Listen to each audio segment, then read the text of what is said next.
A barbárie contra indígenas foi a regra do processo de colonização do Brasil. A escravidão, a tortura, os assassinatos e as tentativas de extermínio duraram séculos.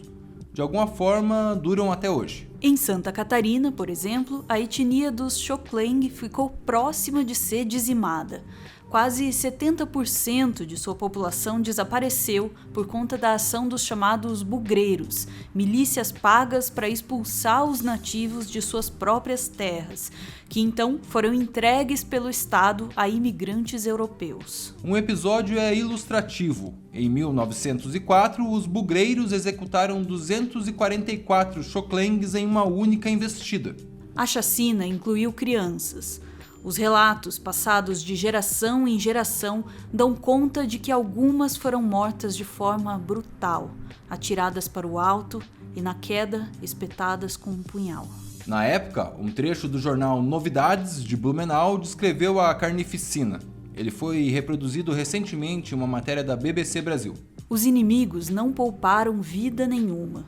Depois de terem iniciado a sua obra com balas, a finalizaram com facas. Nem se comoveram com os gemidos e gritos das crianças que estavam agarradas ao corpo prostrado das mães. Foi tudo massacrado. O livro Os Índios Xocleng, Memória Visual, publicado em 1997 pelo antropólogo Silvio Coelho dos Santos, traz em primeira mão um relato de um bugreiro que, já na década de 30, sob o governo de Getúlio Vargas, ainda participava dessas matanças. Ele conta: cortavam-se as orelhas, cada par tinha preço. Às vezes, para mostrar, a gente trazia algumas mulheres e crianças. Tinha que matar todos, senão algum sobrevivente fazia vingança. Perseguidos, violentados, largados à própria sorte sem poder de reação, os Xoclengs tiveram que deixar o lugar em que viviam, para não desaparecer por completo. Mesmo encurralados em uma fração do seu território original, ainda foram atingidos em 1975 pela construção da maior barragem de contenção do Brasil, a fim de proteger de enchentes cidades localizadas no Vale do Itajaí. Foi mais um prego na cruz da etnia. Fazendo as coisas tudo no escuro, sem comunicar os moradores, que é a comunidade indígena, que até ali dava enchente ali para cima, que é só o mar. Só o mar. Dali começou a encher o rio, que começava já a arrancar o ranchinho dos índios. Aí começou, né? Até afogou um filho meu que estava com 9 anos. Em 1996, os Xoclengs conseguiram a demarcação de uma reserva de 15 mil hectares, expandida para 37 mil em 2003, um espaço mais próximo daquele em que eles viviam inicialmente. O território delimitado nessa segunda etapa, contudo, foi questionado pelo governo catarinense, que quer retomar a área. O argumento utilizado pela Fundação de Amparo Tecnológico ao Meio Ambiente é o que se convencionou chamar de marco temporal. O caso está no STF e tem sido tratado como o julgamento do século para os povos originários de todo o país.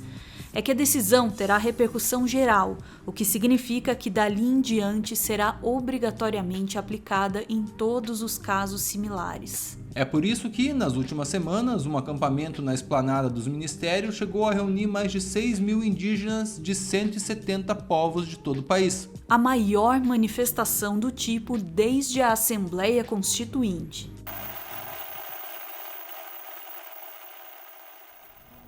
Em 2005, o decreto que homologou a reserva de Raposa Serra do Sol, em Roraima, disputada por indígenas e arrozeiros, botou em pânico muitos produtores rurais do Brasil.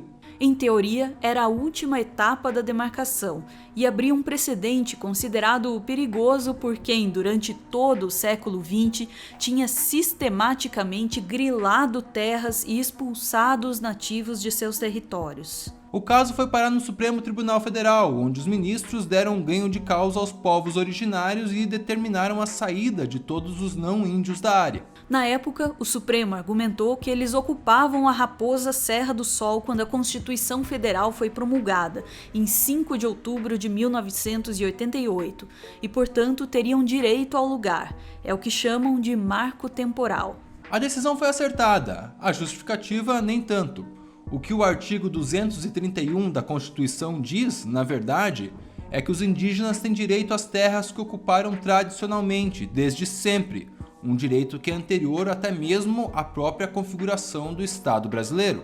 O artigo não estabelece um marco temporal, não diz que eles deveriam estar exatamente aqui ou ali, nessa ou naquela data.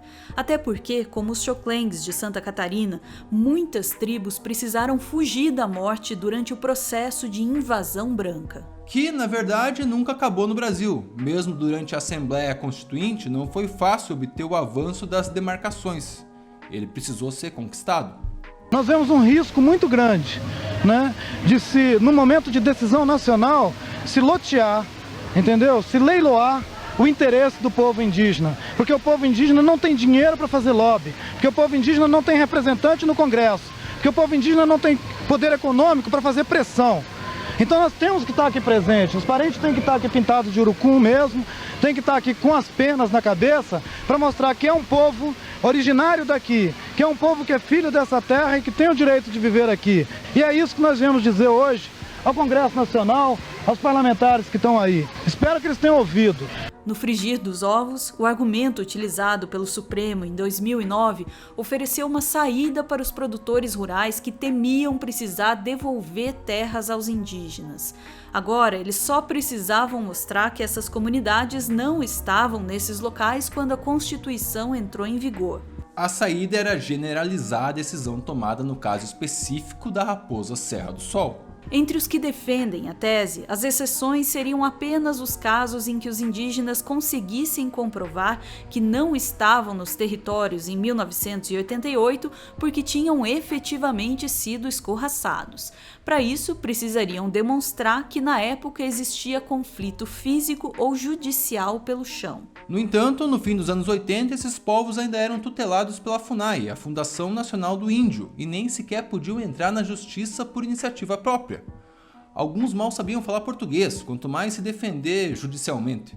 Em 2013, o STF chegou a definir que o caso Raposa Serra do Sol não era vinculante e não deveria valer para as outras terras reivindicadas, mas não adiantou muito. Entidades agrícolas continuaram pressionando o Executivo e o Judiciário e, durante o governo de Michel Temer, a Advocacia Geral da União formulou um parecer ressuscitando a tese do marco temporal e se assegurando que, dali em diante, toda a administração pública se pautasse por ela. Na prática, a postura paralisou novas demarcações, já que grande parte dos processos pendentes tratam de casos de comunidades retiradas à força.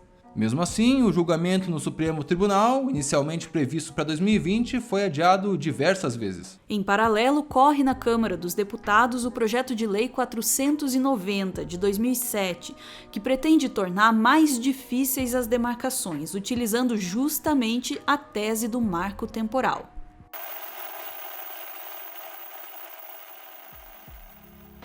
Atualmente, as terras de dezenas de povos estão ameaçadas por conta do marco temporal, o que significa que aquelas já homologadas podem ser reduzidas e as que ainda estão à espera podem nunca ser regularizadas. Dados de 2019 do CIMI, o Conselho Indigenista Missionário, apontam que existem no Brasil 829 processos de demarcação paralisados ou aguardando o início da tramitação. Desde que assumiu, Jair Bolsonaro cumpriu à risca a promessa de não ceder mais nem 1 centímetro de terra aos indígenas. O presidente é um ferrenho defensor do marco temporal e, nesse caso, está em ação não apenas o seu conhecido desprezo pelos primeiros povos, mas também um cálculo político.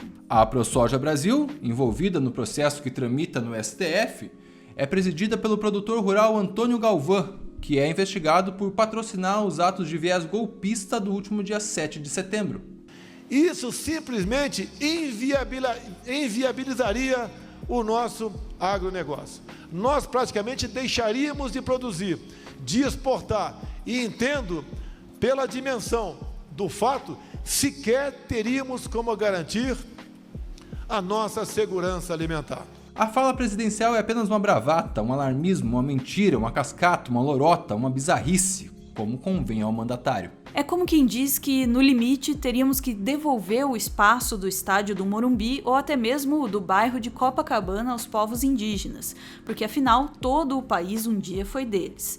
Em nenhuma papelada, porém, consta que alguma etnia esteja reivindicando a Avenida Atlântica. O Brasil tem espaço de sobra para produzir alimentos. E quem diz isso não é a gente, mas alguém insuspeito.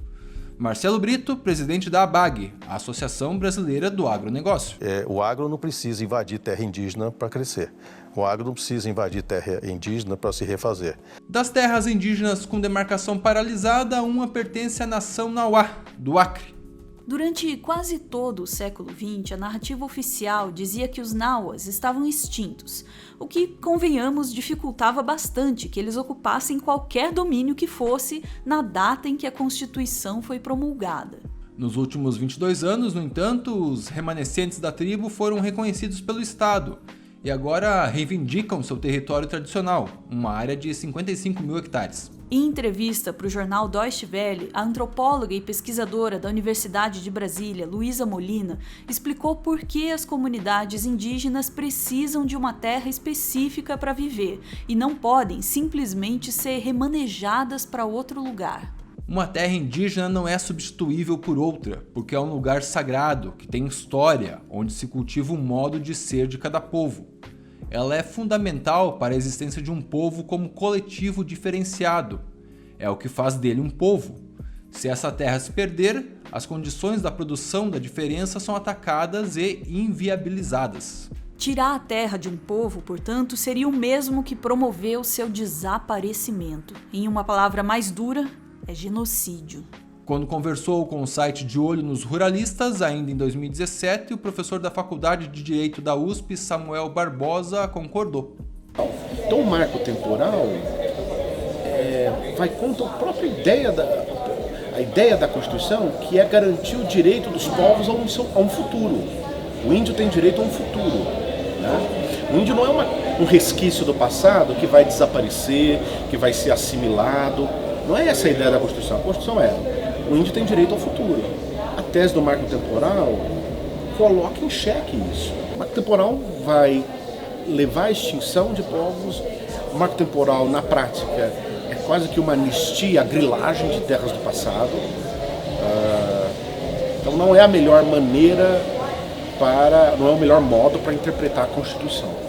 Mas demarcar essas reservas não preserva apenas a existência dos povos originários, também pode garantir a existência de todos nós. Dados publicados recentemente pelo Observatório do Clima mostram que nos últimos 36 anos apenas 1,6% do desmatamento registrado no Brasil ocorreu em terras indígenas, que são patrimônio da União. Enquanto isso, 68% aconteceu em propriedades privadas. Atualmente, o povo Uaçu, de Alagoas, pede o reconhecimento de 11 mil hectares de terra, que no momento são usados por produtores rurais para a monocultura e a pecuária. Se conseguirem o que pretendem, os Uaçus garantem que podem recuperar a região. Com o colapso climático cada vez mais próximo e o país atravessando uma crise hídrica sem precedentes nos últimos 90 anos, me parece ser um bom negócio.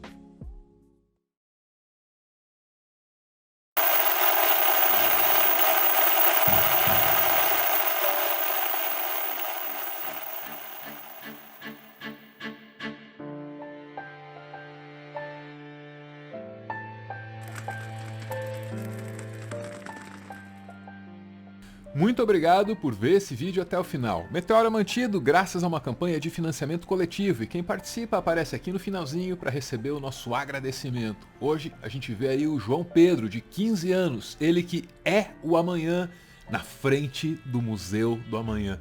João Pedro escreveu uma mensagem muito bacana aqui pra gente, agradeço João Pedro. Diz ele que tem 15 anos, gosta muito do nosso trabalho, acompanha o canal todos os dias, o que me deixa muito feliz, valeu! E agradece aí pelo trabalho que a gente faz, diz que o canal é um dos motivos para ele se interessar por política. Puxa, João Pedro, muito bom saber, meu. Beijo, valeu!